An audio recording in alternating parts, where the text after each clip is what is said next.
সূরা বাকারা আয়াত number 125 number আয়াত। এই আয়াতে আল্লাহ বলেন, হাফিজু আলাস সালাওয়াতি ওয়াস সালাতিল উসতা, পাঁচ ওয়াক্ত নামাজের প্রতি যত্নবান হও। ওয়া কুমু লিল্লাহি কানিতিন, আল্লাহর সামনে বিনীতভাবে দাঁড়াও। তাহলে কিবলার সামনে দাঁড়াইলাম, বিনীতভাবে দাঁড়াইলাম। এখন কথা হলো দাঁড়াবো কেন, দাঁড়িয়ে কেন নামাজ পড়বো? সহিহ বুখারী হাদিস নাম্বার 1117। কত হয়? 11,000 বলে কে জানি গেছে। 1117 317 কত হয়? 1117। এই হাদিসটা কেন সেই হাদিস জানেন? একটা কাজ আছে। আবার বলেন, সহিহ বুখারীর কয় নাম্বার হাদিস? 1117। সারাদিন হাঁটে, হাঁটার পর চা স্টলের সামনে 10 মিনিট গল্প করে, আছে না নাই? এর লাগে হাদিস নাম্বারটা মুখস্থ করাইছে। এই হাদিসের মধ্যে আসছে নবীর সাহাবা ইমরান ইবনে হুসাইন, উনি বলেন, কানাত বি বাওয়াসির, আমার অর্শরোগ ছিল। অর্শরোগ চিনেন তো? আমি আল্লাহ নবীর কাছে জানতে চাইলাম, ইয়া রাসূলুল্লাহ, আমার অর্শরোগ, নামাজ আমি কিভাবে পড়বো আমাকে আপনি জানায় দেন। আল্লাহ নবী বললেন, সল্লি কাইমান, তুমি দাঁড়িয়ে নামাজ পড়বা। ফাইন লাম তাস্তাতি ফাকাইদান, যদি দাঁড়িয়ে নামাজ পড়তে না পারো তাহলে বসে পড়বা। আবার যদি দাঁড়িয়ে, আপনারা না, হুজুররা না, অন্যরা, যদি দাঁড়িয়ে, আবার যদি দাঁড়িয়ে না পারো, বলেন যদি দাঁড়িয়ে তাহলে বসে। তাহলে আবার বসে কখন? আবার বসে কখন? এই যে সারাদিন গল্প করতেছে দাঁড়ায়। সল্লি কাইমান, দাঁড়িয়ে নামাজ পড়ো। ফাইন লাম তাস্তাতি ফাকাইদান, দাঁড়িয়ে না পারলে বসে। ফাইন লাম তাস্তাতি কাইদান, যদি বসে না পারো ফাআলা জামবিন, শুয়ে শুয়ে। তাহলে বলেন তো, এক নাম্বার যদি দাঁড়ানোর সক্ষম হয় তাহলে কিভাবে নামাজ পড়তে হবে? তাহলে দাঁড়াইলাম, কিবলার সামনে দাঁড়াইলাম, এবার আমি নামাজ শুরু করব। আসল আলোচনায় ঢুকতেছি। আমি আরিফ বিন হাবিব কিভাবে নামাজ পড়ি এটাই কই আমি। এবার আমি নামাজে দাঁড়াবো, দাঁড়ানোর পর আল্লাহু আকবার বলবো আমি, এটা বলে তাকবীর বলবো আমি। এখন কথা হলো, আল্লাহু আকবার যে বলবো এটার দলিল আছে কোথায়? হ্যাঁ, এই যে আমি আল্লাহু আকবার বলবো, সূরা মুদ্দাসসিরের মধ্যে আছে। আল্লাহ পাক রব্বুল আলামিন বলেন, ইয়া আইয়ুহাল মুদ্দাসসির কুম ফাআনজির ওয়া রাব্বাকা ফাকাব্বির। সূরা মুদ্দাসসিরের 3 নাম্বার আয়াতে আল্লাহ বলেন, ওয়া রাব্বাকা ফাকাব্বির, তাকবীর বলো, আল্লাহু আকবার বলো। তাহলে আল্লাহু আকবার বলা পাইলাম। এখন আল্লাহু আকবার বলেই যে শুরু করতে হবে, এটার দলিল কোথায় আছে? তিরমিজি শরীফের 3 নাম্বার হাদিস, তাহরিমুহা আত-তাকবীর। তুমি নামাজের বাহিরে যে বৈধ কাজগুলা আছে, এই বৈধ কাজগুলা আল্লাহু আকবারের মাধ্যমে হারাম করবা। নামাজের বাহিরের বৈধ কাজগুলা আল্লাহু আকবার বলে ওই বৈধগুলাই নামাজে হারাম করতে হবে। নামাজে খাওয়া কি বৈধ না অবৈধ? নামাজে অবৈধ। বলেন, নামাজের বাহিরে খাওয়া বৈধ না অবৈধ?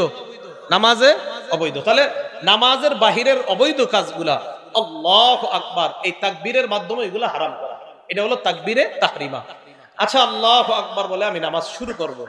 এখন আমি আল্লাহু আকবার বলবো, আমি যে আল্লাহু আকবার বলবো এটার দলিল আছে কোথায়?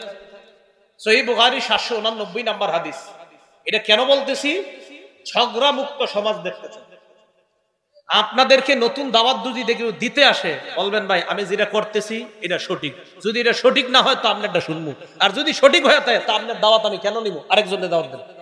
ঠিক আল্লাহু আকবার বলবো। আল্লাহু আকবারের দলিল সহিহ বুখারী 789 নাম্বার হাদিস। এই হাদিসের মধ্যে আসছে, রাসূল আকরাম সাল্লাল্লাহু আলাইহি সাল্লাম কানা ইযা কামা ইলাস সালাহ, যখন নামাজে দাঁড়াইতেন, ইউকাব্বিরু হিনা ইয়াকুম, যখন দাঁড়াইতেন আল্লাহ নবী আল্লাহু আকবার বলতেন। সুম্মা ইউকাব্বিরু হিনা ইয়ারকা, রুকুতে যাওয়ার সময় আল্লাহু আকবার বলতেন। সুম্মা ইউকাব্বিরু হিনা ইয়ারফাউ সুলবাহু মিনার রাকআ, রুকু থেকে ওঠার সময় আল্লাহ নবী আল্লাহু আকবার বলতেন। সুম্মা ইয়াকুলু ওয়া হুয়া কাইমুন সামি আল্লাহু লিমান হামিদা, দাঁড়িয়ে বলতেন সামি আল্লাহু লিমান হামিদা। সুম্মা ইউকাব্বিরু হিনা ইয়াহবি, সিজদায় যাওয়ার সময় বলতেন আল্লাহু আকবার। সুম্মা ইউকাব্বিরু হিনা ইয়াসজুদ, দ্বিতীয় সিজদার সময় বলতেন আল্লাহু আকবার। সুম্মা ইউকাব্বিরু হিনা ইয়াকুমু মিনাস সিনতাইন, 2 রাকাত নামাজ পড়ার পর বৈশা যদি তৃতীয় রাকাত হয় অথবা 4 রাকাত ওয়ালা নামাজ হয়, ওঠার সময় আবার আল্লাহু আকবার বলতেন। তাহলে আল্লাহু আকবার বলা, আল্লাহু আকবার বলার দলিল পাইলাম সহিহ বুখারীর 789 নাম্বার হাদিস। আল্লাহু আকবার দলিল পাইছি কিনা? কোন জায়গায় যদি আমি দলিল না দিই, খপ করে আমারে ধরবেন আজকে। এইগুলো আল্লাহু আকবার বলার দলিল। এবার হইলো হাত কতটুকু উঠাবো, এই তো। আচ্ছা, মন দিয়ে শুনেন। মুসলিম শরীফের 390 নাম্বার হাদিস, মাদ্রাসা পাঠ্যপুস্তক অনুযায়ী, হ্যাঁ কথা শুনেন, মাদ্রাসা পাঠ্যপুস্তক অনুযায়ী 3033টা হাদিস হবে। এই অনুযায়ী মুসলিম শরীফের 390 নাম্বার হাদিস। এই হাদিসে আসছে রাসূল আকরাম সাল্লাল্লাহু আলাইহি সাল্লাম যখন নামাজ শুরু করতেন, কাব্বারা আল্লাহু আকবার বলতেন, ওয়া রাফা ইয়াদাইহি, হাত উঠাইতেন।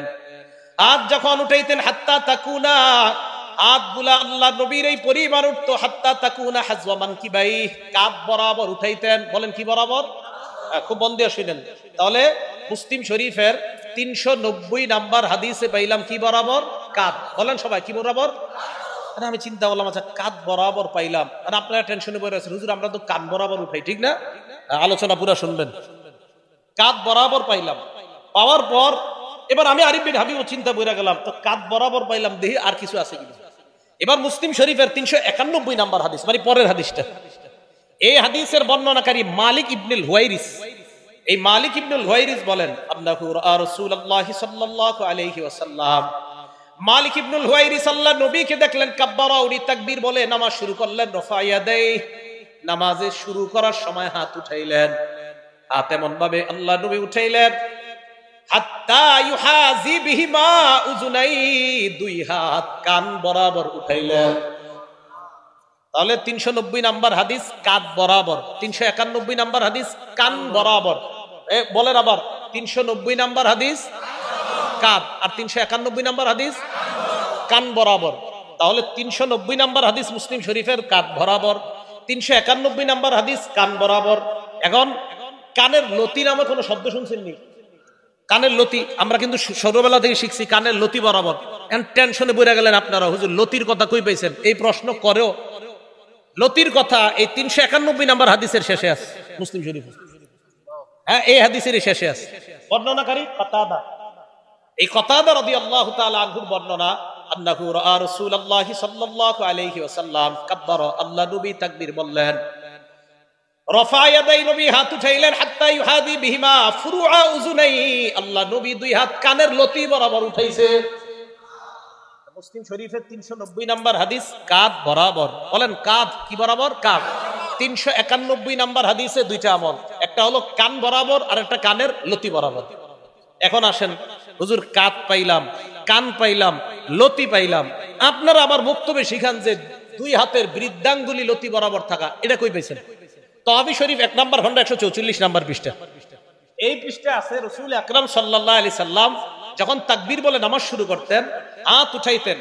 হাত যখন উঠাইতেন তখন রাসূল সাল্লাল্লাহু আলাইহি সাল্লামের হাত্তা ইয়াকুনু ইবহামাহু, নবীর এই দুই বুড়ো আঙ্গুল মুবারক করিবা মিন শাহদাতাই উযুনাই, কানের লতি বরাবর আসতো।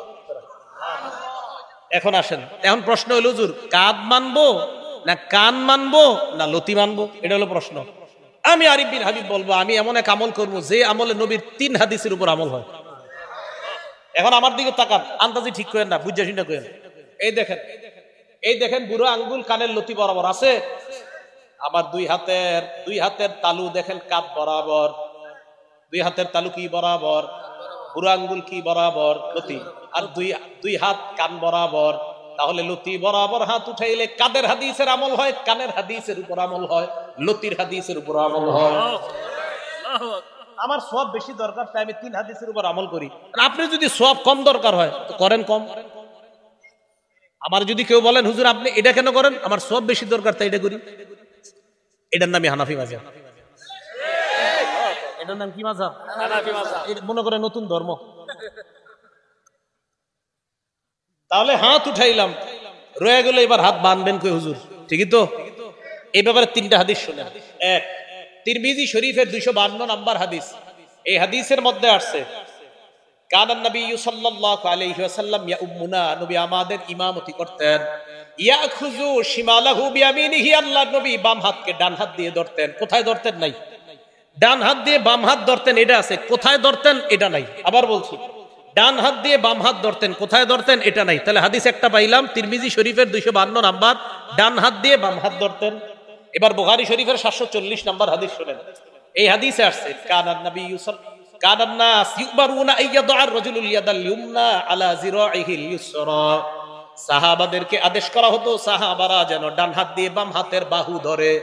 বলেন ডান হাত বাম হাতের বাহুতে রাখবে। বলেন ডান হাত বাম হাতের। প্রথমে পাইলাম ডান হাত দিয়ে বাম হাত ধরা, বুখারীর হাদিসে পাইলাম ডান হাত বাম হাতের বাহুতে রাখা। এখন আপনাকে প্রশ্ন, হুজুর আমরা তো কবজি ধরি, এই তো, আরে আমরা কবজি ধরি না? তাহলে আবার আগের কথা, এমন এক হাদিসের উপর আমল করবো যে হাদিসে বাহুও আসে, কবজিও আসে, তালুও আসে, যে আমল করলে নবীর 3 হাদিসের উপর আমল হয়, এমন কোন হাদিস পাই কিনা দেখি। আবু দাউদ শরীফের 727 নম্বর হাদিস, হাদিস যা বলছি সব সহিহ হাদিস।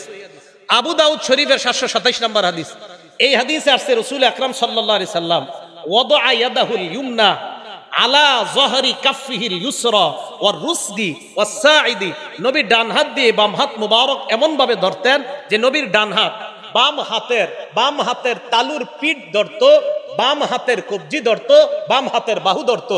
ওই আগের তিরমিজির হাদিসে আছেন 255 নম্বর হাদিসে আছে হাত ধরতেন, বুখারীর 740-এ আছে বাহু ধরতেন, আর আবু দাউদের 727 নম্বর হাদিসে পাইলাম বাহুও পাইলাম, কবজিও পাইলাম, হাতের এই তালুর পিঠও পাইলাম। তো এই হাদিসের উপর আমল করলে বুখারীর হাদিস অনুযায়ী বাহুর উপর আমল হয়, তিরমিজির হাদিস অনুযায়ী হাত ধরার আমল হয়, আবু দাউদের হাদিস অনুযায়ী কবজি, হাতের তালুর পিঠ এবং বাহু সবগুলোর উপর আমল হয়। ভাই আমি এই জন্য এটা পালন করি। আমি কখনো কাউকে আঘাত করে কথা বলা পছন্দ করি না আমি, কিন্তু আমাকে যদি বলেন কেন, আমি বলবো এই কারণে আমি 3 সুন্নাহ পালন করে বেশি সওয়াব চাই। আমি আগেও বললাম ওই জায়গায় আমি বেশি সুন্নাহ পালন করে বেশি সওয়াব চাই। এবার শুনছেন দ্বিতীয় কথাটা, এটাই হানাফি মাযহাব। এটা কি মাযহাব? এটা কোনো নতুন ধর্ম না, এই ভুল বুঝবেন না।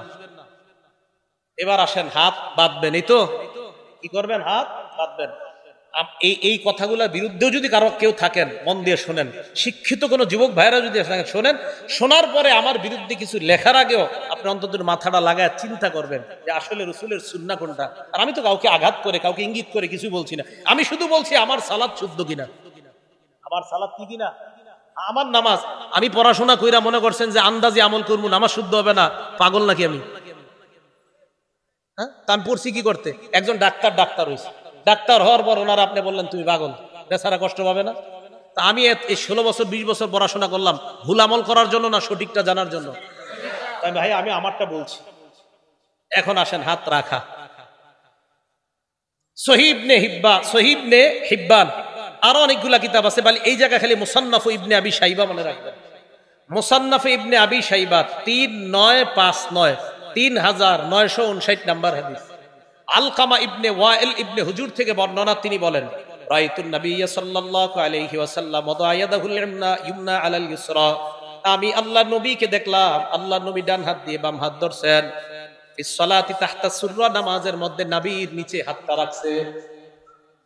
আমি আল্লাহর নবীকে দেখলাম, আলকামা ইবনে ওয়াইল ইবনে হুজুর বলেন আমি আল্লাহর নবীকে দেখলাম ডান হাত বাম হাতের উপর রাখছে নাভির নিচে। আর যে আগের আমলটা বললাম যদি এই জায়গায় ধরেন অটোমেটিক আপনার হাত নাভির নিচে চলে যাবে। আল্লাহর নবীকে দেখলাম আমি নাভির নিচে রাখছে। এটা হলো মুসান্নাফ ইবনে আবি শাইবার 3959 নাম্বার হাদিসের বর্ণনা, সনদ সহিহ। 3960 নাম্বার হাদিস যে বর্ণনা, ওইটারও সনদ সহিহ। ওই বর্ণনার মধ্যে এক তাবির বর্ণনা আছে সনদ সহিহ। উনিও বলছেন যে রাসূল আকরাম সাল্লাল্লাহু আলাইহি সাল্লামের নামাজের পদ্ধতি এটাই যে ডান হাতকে বাম হাতের উপরে রাখা।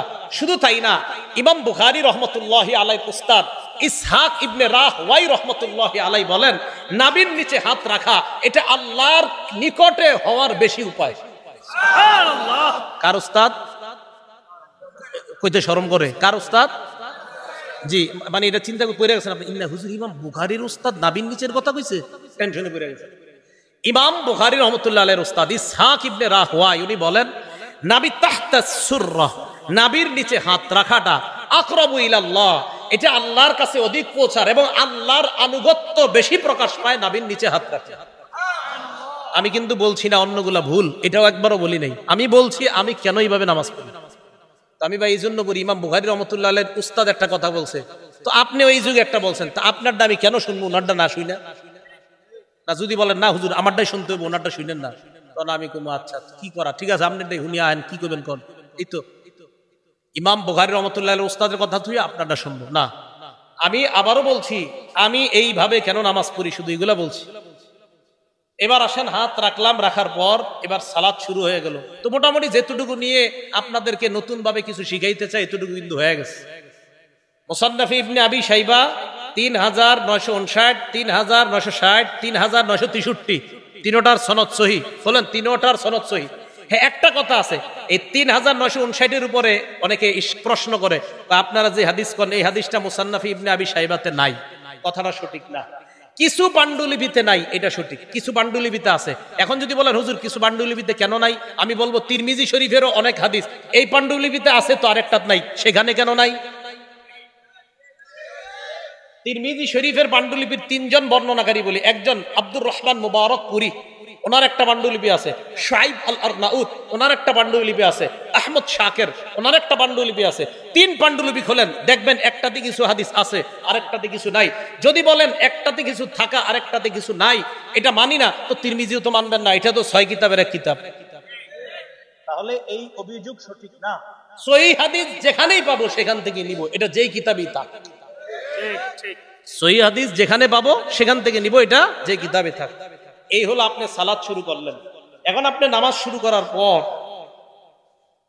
আপনি ইমামের পিছনে যখন দাঁড়ান, ইমাম সাহেব কেরাত করে, তখন আমরা বলি আমরা কেরাত করি না। কেন পড়ি না? সূরা আরাফে আল্লাহ পাক রব্বুল আলামিন গালেবান 204 নম্বর আয়াতে আল্লাহ বলেন, ওয়াইদা কুরিআল কুরআন, যখন কোরআন পড়া হয়, ফাসতামিউ লা, 1 নাম্বার হুকুম কান পেতে শোনো, 2 নাম্বার আনসিতু লা, এবং চুপ থাকো। তাহলে কোরআন পড়া হলে 2 হুকুম, 1 কান পেতে শোনা, 2 চুপ থাকা। আমি আবার বলছি, কোরআন যখন পড়া হয় তখন আল্লাহর হুকুম 2টা, 1 কান পেতে শোনা, 2 চুপ থাকা। এই আয়াতের ব্যাপারে প্রায় সকল মুফাসসিরিনে কেরাম এবং মুহাদ্দিসিনে কেরাম, শুধু তাই না, তাফসিরে তবারির যে মুফাসসির, তাফসিরে তবারি কেন বললাম? একটা কারণ আছে, কারণ তাফসিরে তবারিটা আমাদের দেশের এক শ্রেণীর মানে যে শ্রেণীর হোক তারা ফলো করে। ওই কিতাবেরও মুসান্নিফ বলছে এই আয়াত হলো নামাজের ব্যাপারে, অর্থাৎ নামাজে যখন কোরআন তেলাওয়াত করা হয় মুক্তাদি তখন চুপ থাকবে। মুক্তাদি তখন কি থাকবে? এই জন্য আমি চুপ থাকি। আপনারা থাকেন কিনা জানি না, আমি কিন্তু আমার বলতেছি। কেন বলতেছি জানেন? আপনাদের কাউরে যাতে আমি কোনো আঘাত না করি, সব আমি বলতেছি। আমি এভাবে নামাজ পড়ি, এভাবে হাত উঠাই। কেন উঠাই? আমার বেশি সওয়াব দরকার তাই। কিয়ামতের মাঠে ঠিক আছে একটা সওয়াবের জন্য, 2 দিন যেন আল্লাহ না ঠেকায়, তা আমার সওয়াব বেশি দরকার ভাই, আমি এই কারণে করি। আমি ঝগড়া মুক্ত থাকতে চাই, এই জন্য আমি ঝগড়া করতে চাই না। বলতে পারেন কেন? কারণ নবীজি বলছে, আনা জাইমুন বিবাইতিন ফি রাবদিল জান্নাহ লিমান তারাকাল মিরাআ, যে ব্যক্তি ঝগড়া করা ছেড়ে দেয়, আমি নবী জান্নাতের মাঝখানে তার একটা ঘরের দায়িত্ব নিয়ে নিলাম। ঝগড়া করতে চাই না। আমারে যদি কেউ বলেন হুজুর আহেন, পারলে আমার সাথে বসেন, আমি বলবো বসাবসির দরকার নাই। আমি এইভাবে নামাজ পড়ি এই হাদিসের কারণে, এইভাবে হাত উঠাই ওই হাদিসের কারণে, এইভাবে হাত বাঁধি এই হাদিসের কারণে। আমি এইভাবে আমল করলে দেখি 3 সুন্নাহ পালন করা হয়। আমি এইভাবে হাত বাঁধলে দেখি 3 সুন্নাহ পালন করা হয়। আমি ওইভাবে হাতটা উঠাইলে দেখি 3 সুন্নাহ পালন করা হয়। সুন্নত 3টা পালন করলে 3 সুন্নতের সওয়াব হয়। এই জন্য আমার সওয়াব বেশি দরকার, তাই করি। আপনি ঝগড়া করলে অন্য জায়গায় যান, আমার সাথে না। কেন? আমি ঝগড়া পারি না, একদম সত্যি কথা। আবার যদি কোন হুজুর বহস করেন আসেন, আমি বহসে জিরো, একদম কোনো মোটেই যোগ্যতা নাই আমার। আপনাদের সাধারণ কারোর সাথে পারবো না, আর তো আলেম দূরের কথা। আল্লাহ আমাদের সকলকে ফিতনা থেকে বেঁচে থাকার তৌফিক দান করেন। এবার আসেন, নামাজের তো ব্যাপারে ভালোই শুনলেন। এখন যে কথাগুলো বলবো এগুলো শুনলে অনেক মুরব্বীদের কষ্ট লাগবে, বাকি যাদের ভিতরে এই রোগ আছে তাদের কষ্ট লাগবে, রোগ না থাকলে লাগবে না।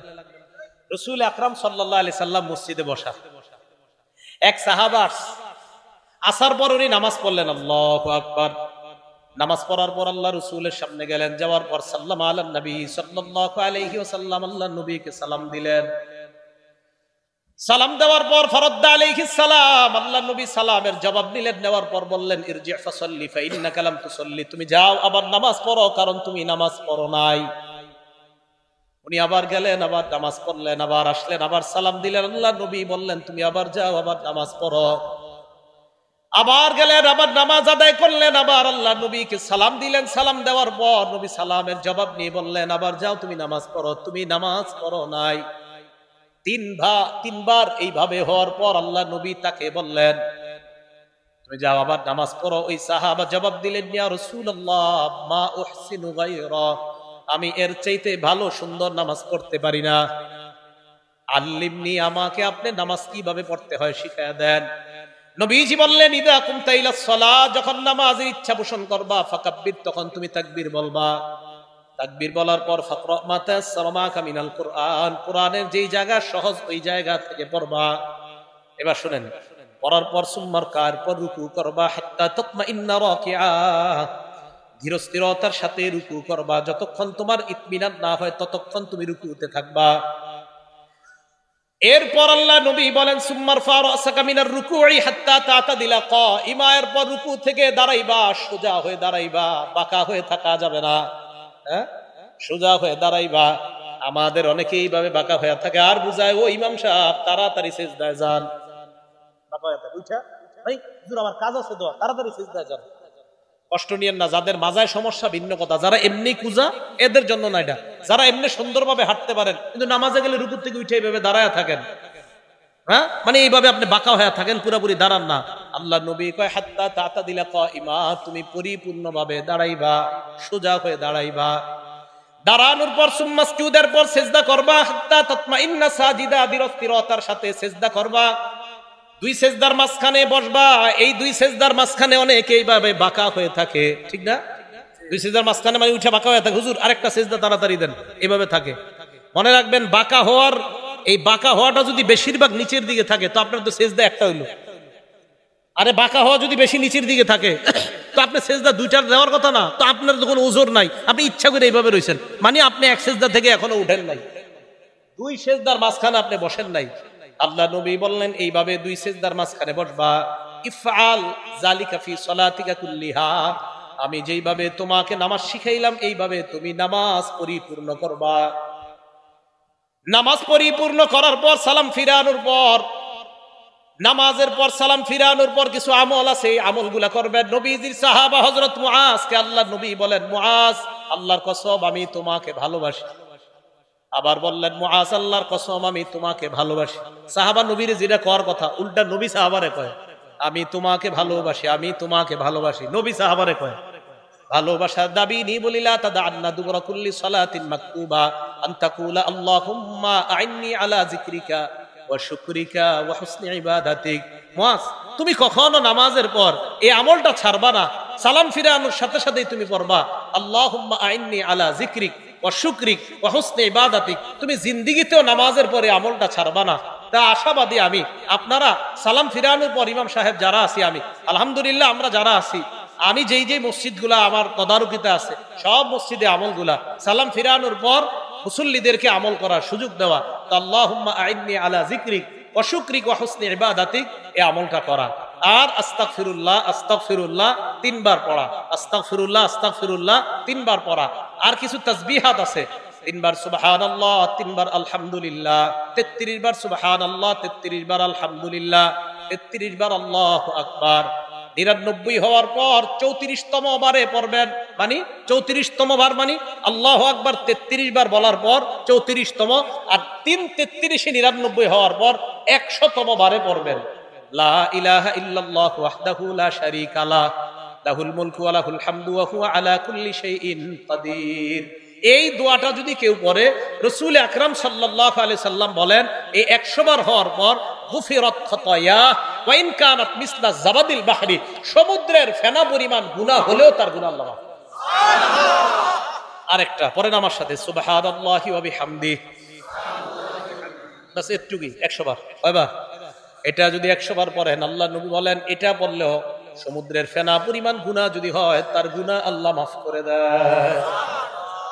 আর আয়াতুল কুরসি পড়বেন। বুলুগুল মারাম 97 নাম্বার হাদিস, এই হাদিসের মধ্যে আসছে ক্বালা রাসূলুল্লাহ সাল্লাল্লাহু আলাইহি ওয়াসাল্লাম মান ক্বারা আয়াতুল কুরসি দুবুরা কুল্লি সালাতিন মাকতুবা, কোন ব্যক্তি যদি ফরজ নামাজের পর আয়াতুল কুরসি পড়ে, লাম ইয়ামনাহু মিন দুখুলিল জান্নাহ ইল্লাল মাউত, মরবে আর জান্নাতে যাবে।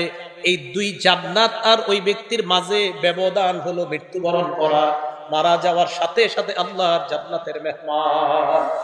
তাহলে আয়াতুল কুরসি পড়া এটা কখনো ছাড়বেন না। মা বোনরা যারা পারেন না দেখে দেখে আয়াতুল কুরসি পড়বেন, আপনারা যারা পারেন না দেখে দেখে আয়াতুল কুরসি পড়বেন। এরপরে যদি মুনাজাতের প্রয়োজন হয়, মুনাজাতে যদি কারো শরীক হইতে মন চায় হবেন, মন না চাইলে হবেন না। কোনো আলেম বলে না যে মুনাজাত নামাজের অংশ, এটা আপনারা শুধু শুধু ইমামদের উপর অভিযোগ দেন ভাই, কি যে ইমাম সাহেবরা বলে মুনাজাত নাকি নামাজের অংশ। না, মুনাজাত ইমাম সাহেব করে ওনার মন মতো, আপনার মন চাইলে ওনার সাথে শরীক হবেন, মন না চাইলে শরীক হবেন না। মনে রাখবেন নামাজ আলাদা ইবাদত, মুনাজাত আলাদা ইবাদত, মনে থাকবে। নামাজ বলেন, নামাজ আলাদা ইবাদত, মুনাজাত আলাদা ইবাদত। কোন মুসল্লি যদি মন চায় আমি মুনাজাত করবো না, আমি দাঁড়ায় সুন্নত পড়বো, আপনি বলেন আপনার কোন ইমাম সাহেব না করছে কোনোদিন? তা আন্দাজি অভিযোগ দেন কেন? এই জন্য আপনার এরপরে যদি মন চায় উনি মুনাজাত করলে আপনার মন চাইলে ওনার সাথে মুনাজাতে শরীক হবেন, মন না চাইলে শরীক হবেন না। যদি কোন কোথায় আলা ইবনে হাজরামি রাসূল সাল্লাল্লাহু আলাইহি সাল্লামের সাহাবা ফজরের নামাজের পর মুনাজাত করছে, অন্য যারা সামনে ছিল তারা আমিন আমিন বলছে। তারা কি বলছে? আমিন আমিন বলছে। এটা বলার পরে এখন কি বলবে জানেন না অনেকে? হুজুর উনি তো ক্ষেত্র বিশেষ মুনাজাত করছে। অনেকে বলবে কি ক্ষেত্র? তখন বলবে আলা হাজরামি, নবীর সাহাবা আলা হাজরামি তখন বিপদ ছিল খুব, ওই বিপদ থেকে মুক্তির জন্য ফজরের পরে মুনাজাত করছে। আমি জানি এই কথাটা অনেকে বলবে যে আলা হাজরামি বিপদে ছিল, বিপদ থেকে মুক্তির জন্য মুনাজাত করছে। আমরা মুসলমানরা কি কম বিপদে আছি? যদি বলেন না আমি তো হুজুর পুরা বিপদ মুক্ত, তো ঠিক আছে মাশাআল্লাহ, আপনি খতিব হয়ে যান মসজিদে, এটা আপনি এত পেরেশান মুক্ত। একজন খতিব আলোচনা করার আগে হাজারো চিন্তা করে তার একটা আলোচনা করতে হয়। তাহলে মুনাজাত করছে কিনা আলা হাজরামি। বাকি বললাম মুনাজাত এটা বাড়াবাড়ির জিনিসটা, কারো মন চাইলে করবে, কারো মন চাইলে করবে না। আলা হাজরামি উনি ফজরের নামাজের পর মুনাজাত করছে। আল বিদায়া ওয়ান নিহায়াতে আছে এই বর্ণনা, লম্বা আলোচনা, ইতিহাসের কিতাবে স্পষ্ট লেখা আছে। তো এই লেখার উপর আবার প্রশ্ন উঠবে অনেকের, হুজুর উনি তো একটা বিপদে ছিল তখন, তাই আমরা মুসলমানরা এখন প্রতি মুহূর্তে বিপদে আছি। এবার আসেন মসজিদে যে ঢুকলেন, অনেক আলোচনাই তো শুনলেন, কাঁচা রসুন আর কাঁচা পেঁয়াজ খায়া যারা মসজিদে ঢুকেন, কি রসুন আর কাঁচা পেঁয়াজ মুড়ি বানায়া মাত্র খায়াটায় ঢুকছেন ঘর মসজিদে, এটা করেন না। তিরমিজি শরীফের 3927 নম্বর হাদিস, ক্বালা রাসূলুল্লাহ সাল্লাল্লাহু আলাইহি ওয়াসাল্লাম, আল্লাহ নবী বলেন, আন্নান নাবিয়্যা নাহা আন হাতাইনিশ শাজারাতাইন, নবীজি এই দুই গাছ থেকে নিষেধ করেছেন। নবী বলেন মান আকালাহুমা, এই দুই গাছ তথা ইয়ানিল বাসলা ওয়াস সুমা, কেউ যদি পেঁয়াজ এবং রসুন খায় ফালা ইয়াকরাবান্না মাসজিদানা, সেজন্য আমাদের মসজিদের কাছেও না আসে।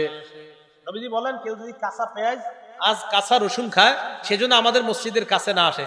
হ্যাঁ, যদি আপনি খাইতে হয়, যদি কাঁচা পেঁয়াজ আর কাঁচা রসুন ইত্যাদি খাইয়া অথবা পেঁয়াজ দিয়ে মুড়ি বানানো খায়া মসজিদে আসতে হয়, তাহলে ব্রাশ করে আসবেন। কি করে আসবেন?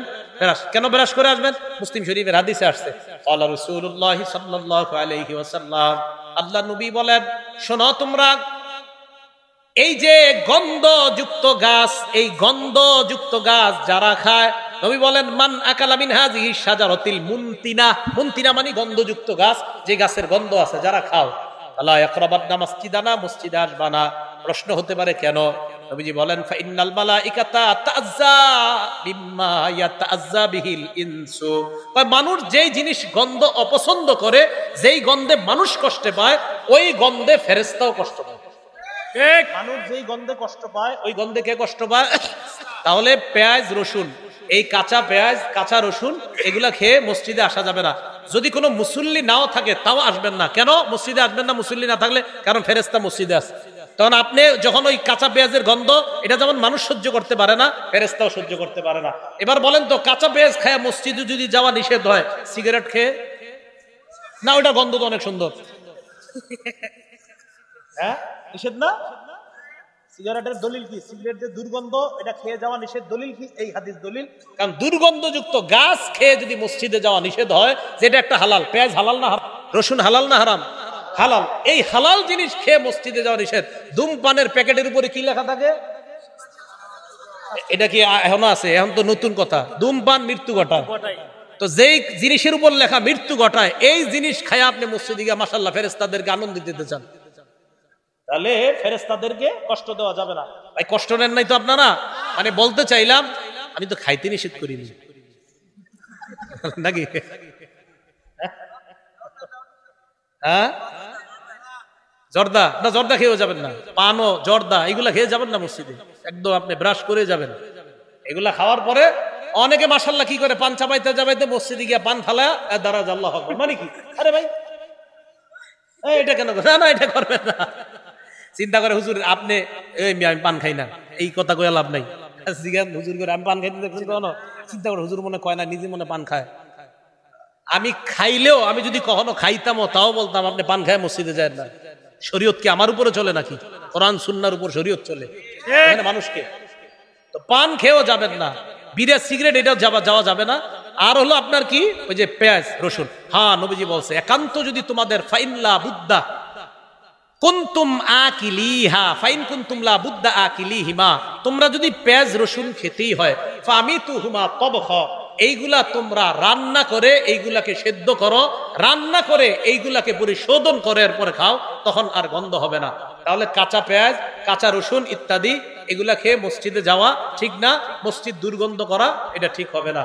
আল্লাহ আমাদের সকলকে যে কথাগুলা শুনলাম, বিশেষ করে একটু বসেন, সর্বশেষ জানতে চাই, বলেন তো আমি যে সালাতের পদ্ধতি বর্ণনা করছি এভাবে কে নামাজ পড়ে? আপনারা বলেন আপনি কে? আমি যেই পদ্ধতি নামাজ পড়ছি আমি ওইটা বলছি। এই জন্য কেউ মনে করবেন না যে না হুজুর আপনি মনে ওনারটা না করছেন, না আমি এভাবে করি। বাকি বুঝার থাকলে তো বুঝে নেবেন। আল্লাহ আমাদের সকলকে যে কথাগুলা বললাম শুনলাম আমল করা তৌফিক দান।